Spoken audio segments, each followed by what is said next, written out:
One day you will tell your story of how you overcame what you went through, and it will become someone else's survival guide.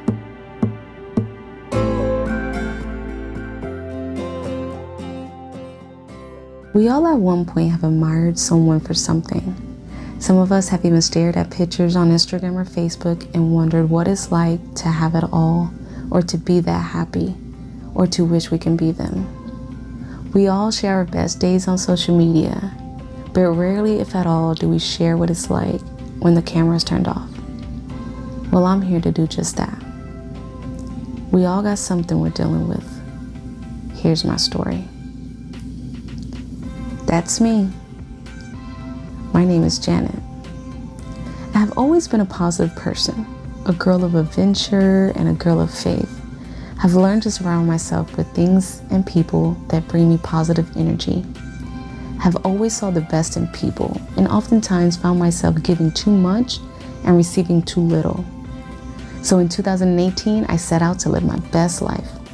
I had quit my job to travel and focus on myself.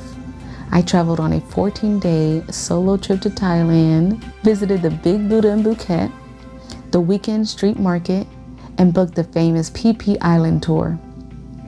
Me and my best friends set out on a Pacific Coast highway road trip through cities across California, which is one of the most scenic drives in the world, and highly recommend.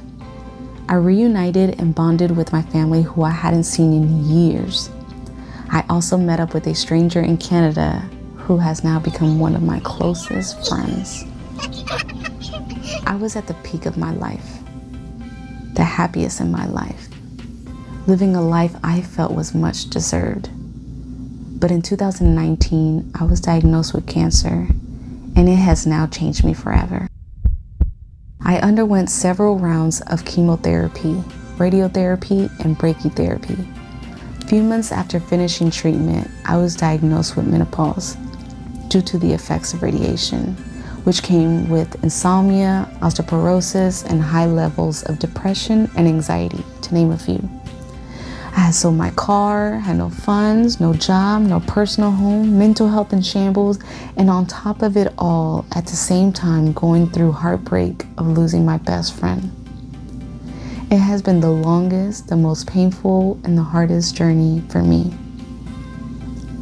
I'm no longer the happy girl I once knew in the mirror, and I'm here to document my life after cancer, the good, the bad, and everything in between. And I am well aware that my channel won't be for everyone, but it will be meant for someone. And like Robin Roberts said, life provides losses and heartbreak for all of us. But the biggest tragedy is to have the experience and miss out on the meaning. And like her, I am determined not to miss the meaning. We all got something we're dealing with. Come and let's help each other swim back up to the top.